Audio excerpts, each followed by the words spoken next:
The first part of my program has very little to do with fasting. It has more about the health benefits of walking itself. And I've integrated walking into this program because I wanted to get the benefits associated with it. It's not about lowering metabolism. It's not about building endurance. It's really just walking for walking's sake. And vitamin D is an important part of keeping your vitamins up across the board. And getting outside 30 minutes a day does a lot toward fulfilling vitamin D. If you look at walking, it has huge benefits. It's reducing the risk of heart disease and stroke by 27%. There's a few of them here. Again, I keep going long, so I'm not going to read through all these, or at least talk. High blood pressure, reduce bad cholesterol, increase good cholesterol, limit what you develop from a diabetic, asthma, and some cancers, slow that down, speeds up your metabolism, strengthens bones, increases bone density, stimulates and protects your brain tissue, reducing dementia by 40%, helps with depression. I've got a couple great links here for the National Institute of Health and government documents on what walking can do for you in total. So walking at its cornerstone, I think actually several weeks into this, it lifted my depression that I had, or the fog that I was getting into from being overweight and just kind of not making progress. And I recommend everybody, if you don't do anything else, walk. Fasting aside, everything else aside, walking, I think it makes more of a difference probably than anything on this program for your overall sanity and health. Maybe not for weight loss, but for the other components of it. The next one, the nutrient plan. Again, we're going to get into disclosures here. Nutritional supplements there's a lot of studies. I'm going to try to stick to what they do in the body. There's a lot of studies in different areas of cancer and depression and sleep and joint support and all the rest of this kind of stuff. And there's contradictory studies, and there's stuff that doesn't yield significant difference, and your diet's going to give you a lot of these nutrients by itself, and is really over supplementing going to help you all that much. But any of the statements I'm going to make here have not evaluated by the FDA. These products are not intended to diagnose, treat, or cure and prevent any disease. I'm going to play it safe. I'm referencing the National Institute of Health and specifically their Office of Dietary Supplements. So the documents I reference are government supplied documents. They don't necessarily apply to the tablets that I use. They don't apply to the brand that I use or anything else like this. And again, getting a regular diet, you're going to get more than enough of those. Some of the nutrients like potassium and stuff are based on a fruit and vegetable rich diet, and truly the American diet, which is where I'm from, is not great at getting those in. A lot of processed food. So you'll see some of the supplements we tend to fall short on in general, but any quantity required beyond the RDA and the benefits of the amount more than a traditional diet, I just look under scrutiny. Again, read on your own, look at the facts behind it, look at the studies. If you see something that applies to you, go in there. I'm taking these not for those secondary benefits of diseases or conditions or anything else. They're really for what's inside the body, with a couple exceptions. But in general, because I'm not eating any food, I want the right nutrients to keep my body working like normal. And actually your body will manufacture a lot of these things under a fast. There's some amino acids it won't construct, but there's other nutrients it doesn't necessarily get to either. Sodium's an important one where you have to get 4 grams of it a day. And that's why I won't do just the water only fast. Here we go. Pink Himalayan sea salt. I think you could get away with sodium. You're supposed to have 4 grams of tablets. There's a little sodium chloride tablets that you can pick up on Amazon. They give you 1 gram of sodium, and you can take that when you feel like you're running low. You actually will kind of know when your salt supplies are depleted. You'll kind of feel like a dry mouth and have more metallic taste in your mouth, and you just feel a little bit off, and so you might increase your sodium intake. It will cause some water retention and slow down your weight loss. But I use pink Himalayan sea salt. They say it's got extra minerals and other benefits associated with it. I don't see enough science to support that. I'd say probably a little bit of mumbo jumbo rather than true science there, but I figure what the heck, I'll try it, see if it makes a difference. I drink some in the morning, and I drink some in the evening, like a half teaspoon, just to get those in. Potassium, extremely important. 4,700 milligrams. I will tell you right now, when you're fasting and using supplements, all the potassium supplements I found are 99 milligrams. You're supposed to get 47 milligrams. How the hell you do that, I have no idea.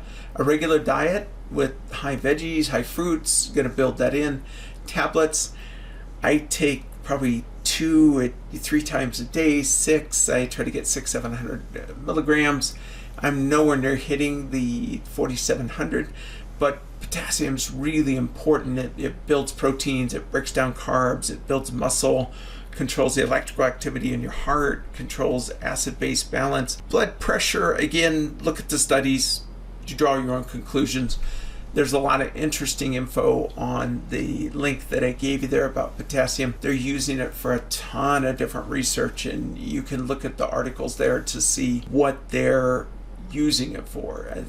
I was pretty amazed. They're actually making some positive claims there, but again, check it out on your own. Magnesium, 300 to 420 milligrams. Age and gender are important in determining that range and where you should be. Again, magnesium is a big cofactor in hundreds of enzyme systems. It regulates biochemical reactions in your body, protein synthesis, muscle and nerve functions, blood glucose. It's really important in transporting calcium and potassium ions across the cell membrane. So you can take all the potassium and calcium you want, but if you don't have magnesium to move it in, it's not going to necessarily be very easy to move it into your system. So I take magnesium to kind of support the potassium and the sodium and the calcium that I take.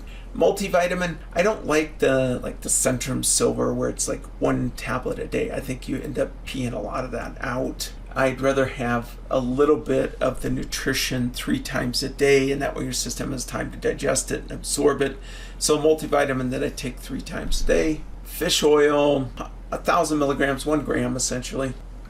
Omega-3s, science is mixed. There's, studies that talk about CHD, helps with rheumatoid arthritis. I've linked to some studies. Take a look at those. Evidence-based studies on omega-3 fatty acids.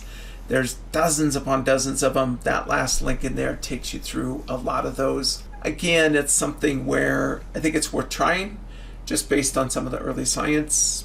You need to determine whether it's for you or not. Flaxseed oil. Now, this provides some of the omega-3s that the ALA that the fish oil does not provide. They've done studies with this on cholesterol. They're doing a lot of funding of preliminary research in these different areas. It's probably one of the richest source in plant-based fatty acids. A couple different studies to check out. Vitamin E, a lot of important roles in the body. It's an antioxidant. I'm taking it because I believe that it may affect skin elasticity. I'm actually going to switch to a collagen-based product when I come off the fat because it has some calories in it. So I'm not going to do it during the fast, but I'm taking vitamin E in the midterm before I get to that. Calcium, I have gout, and whenever I go on fast or restrictive diets, my gout tends to flare up. Calcium kind of helps alkalize the blood. There's a lot of other uses for calcium. I use some advanced joint support. I've done it for a while. It seems to help me. Glucosamine, and again, this is something I take 3 times a day, helps me with some of the joint pain that I have, or at least maybe it's a placebo effect that I have on there. Apple cider vinegar, huge amount of positive effects associated with this. Again, the government study on this is linked below. I will tell you, it's just terrible taking this stuff at night. I do a warm glass of water, half a teaspoon of Himalayan sea salt, and the apple cider vinegar. And the warmer the water, the more it becomes tolerable. But man, if you try to shoot 2 tablespoons of that down, you're going to really regret it. Okay, on to what I won't do. I'm not going to do heavy lifting. I'm really not trying to up my calorie deficit. I could, I'm eating a lot less, and if I exercise a lot more, I'm increasing that. I'm really focusing on just the fasting side. I don't in any way think I'm going to build muscle during this. I just don't want to do heavy lifting. I will when I come off the fast. I'm not going to do water only fasting. Explain that to you before. a lot of people recommend breaking your fast with like watermelon or fruit or whatever. And considering I wanted to be in ketosis and insulin's my enemy and all the rest of those things, breaking my fast with fruit just made no sense to me whatsoever. I'm not going to do amino acids. I think that slows down both autophagy and the ketosis process. I'm not doing any bone broth, juices, creamers, any calories aside from whatever's in my tablets here. I did do a little bit of tea, and I think it had a little bit of calories, not more than 1, 2, 3, 4 calories in it. So I don't want to limit autophagy with some of these things that are on there. I'm not going to follow, excuse me, I'm not going to follow the ridiculous suggestions. This is where people get fanatic. It's like you can only drink water in glass and no sex and all the rest of that kind of stuff. What I detailed out before is really the core of what I'm going to follow. The more outlandish stuff, you can make your own decision on that, but it just sounds really silly and more hocus pocus than science. I am not going to follow people that say one plan, don't ever do this type of plan, or only do my eat 18 banana a day plan, and especially people that don't deal with either patients that struggle with weight or having struggled themselves. I always get a kick out of, these guys that have probably been in shape their whole life, that lift, and, their life is at the gym, and they spend 2-3 hours, and it's only their way or the highway. And I just don't think that's reality. I think I've got to come up with a system that works for a person that can't go to the gym all the time, that has to eat regular food, that goes out to business dinners. And I want someone who has had the problem of going up a weight and then finally figuring out how to get down and stay down. I think that's more important than someone who's just always been ripped and think they have the answer to everything. So those are what I won't do. So when do you quit early? When do you know there are problems with your fasting? Any chest pains, don't just end your fast, go to the hospital. Could be electrolyte imbalance, could be other things that are in there. Chest pains, the heart, don't take any chances with. It's time to stop, get with your doctor, adjust your approach, make the changes, figure out what's wrong with you, and decide with your doctor whether you should go back on. Any extreme pain in your stomach. I had mild balance issues. I had small, I won't call it dizziness, like I was walking and I had to kind of catch myself from leaning on one foot. And that only happened occasionally. It didn't happen all the time. I wouldn't consider that balance issues that are anything substantial, but if I was passing out or I was just dizzy and had to lay down, I would probably end the fast and check out to make sure you have enough sodium. That might be part of your problem with dizziness and balance issues. Vomiting, again, stop right away. Don't just jump right back into food, depending how far you're into it, but start to eat some bone broth or something that's mild on your digestive system. Migraines, really bad headaches, could be salt, but it could also be more complicated problems. Again, come off your fast. And if you really have a hard time focusing or thinking straight, a lot of people that go through this find that they have better clarity, like, just a better awareness of what's around them and what they were doing, and have the energy. And I think if you're at the point where you're confused or you can't think straight or you can't focus on things, it's probably time to take a step back and reevaluate what you're doing and maybe reset with your doctor and start over. So how am I going to track my progress? I already talked about posting daily logs, semi-daily logs when I get lazy. Could be 2 or 3 or 4 days. But I'm going to do a graph that shows my weight loss day by day, week by week. I don't necessarily recommend you weigh daily. I did it more for the science of it that actually motivate me. In fact, there was a couple times where it really demotivated me. But the fasting journal on YouTube, I'll admit it, I just stole his chart because I love the way it looked and it really told a complete story. So I'll publish that every week as to how far I've gotten in the subsequent weeks from there. I'm going to do before and after pictures. You'll see some of up in the header of my YouTube channel as I progress during the different phases. I'm the staff photographer for a group called Project Me, and the Project Me approach has group support. So you get out to your friends, you get out to people that are working with you, and there's a lot of studies that show group support has more success. So I'm kind of limiting who gets to see it, but I'm letting them know so they kind of hold me accountable for their, and that's part of living out loud, is you just don't hide what you're doing, you talk about it. I'm going to do measurements at the very beginning week, the end of week 3, and the end of week 6 around my body to see what I've lost. And I kind of broke out, I don't know if you guys do this or not, but I have my 3X clothes, my 2X clothes, my 1X clothes. I even have some large clothes. I don't know if I'll ever get back into those, but I broke them out and I kind of stacked them on the floor, and as I get closer and closer, I try them on, and pretty soon the little metal knobs are touching, or I can now wear a size 19 or 18 shirt instead of a 20 shirt, and that gives me a little bit of micro motivation as I go along. So you'll see those tracking the progress as I go through this whole thing. If there's other things you want me to add to the next one, just comment below and I'll see whether I can track those also. I'm coming up on 20 minutes, and I promise to keep this shorter and not be boring and sucking and going long. Here's some other issues that came across. I'll try to rush through the rest of these. Loose skin.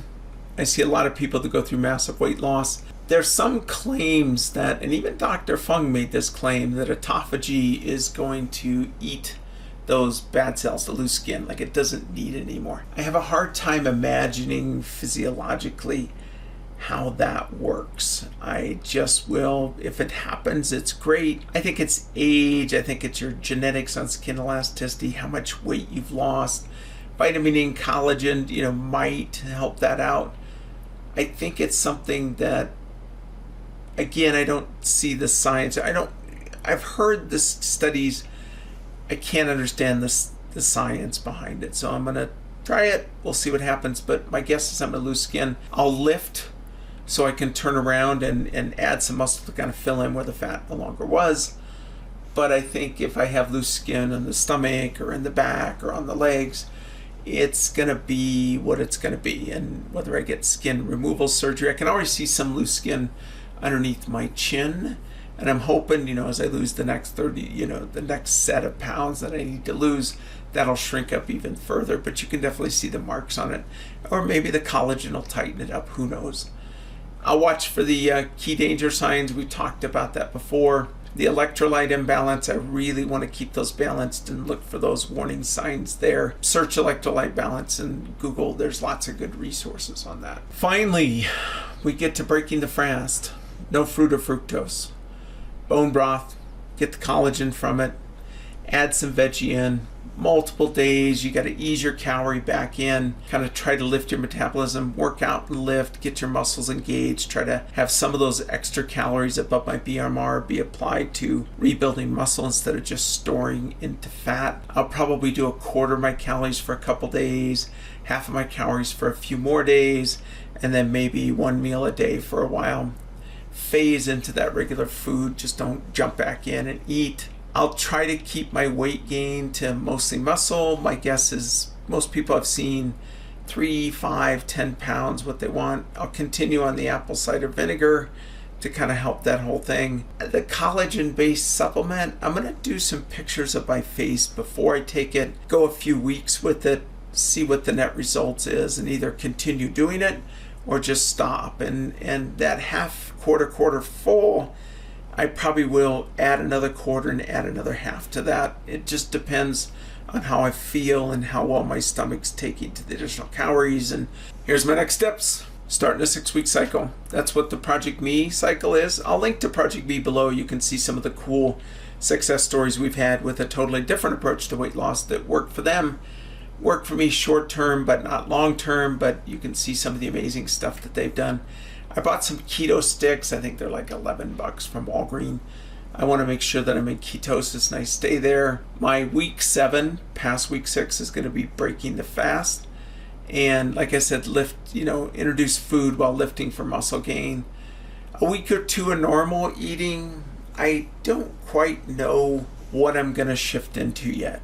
1 meal a day, couple meals a day, intermittent fasting, they're all options. So I'll have to see what works. I'll probably try one. If it doesn't work, I'll switch to another. I will wait, I don't know how long, a month, 2 months, whatever it takes. and then go into another fast. I doubt it'll be 6 weeks. I think I've done my 6 weeks. I will have done my 6 weeks here another week. I think that's good enough for me for right now. Who knows? I might go crazy again and see what I can do. I'll keep the vlogs going. I'll start sharing them on a daily basis so you can see the final results. I'll update before and afters as I go along, and you'll actually see my header in YouTube add weekly pictures to it as I progress, and it's pretty cool to look at. If you're gonna do this program, I highly suggest the before and afters. It makes a big difference. I've got a basic blood panel coming up at the end of week 6 to see where my core measurements are, and as I get closer to that 200 pounds total, I'll go in for a full physical and see where I stand health-wise on everything else. So that's it. Stay tuned. If you have questions on this, put them in the comments below. I'll try to answer them as I go along. I'll probably even maybe start doing some live webcasts so you can ask me questions. I don't pretend to be that expert, but I certainly have learned a lot of things along the way that I might be able to share to you. So join me in the journey, and I'll keep you up to date, and hopefully this works for you once you work with your doctor, and let me know how you're doing if you decide to do something like this. This is Jay. I'll talk to you later. Bye.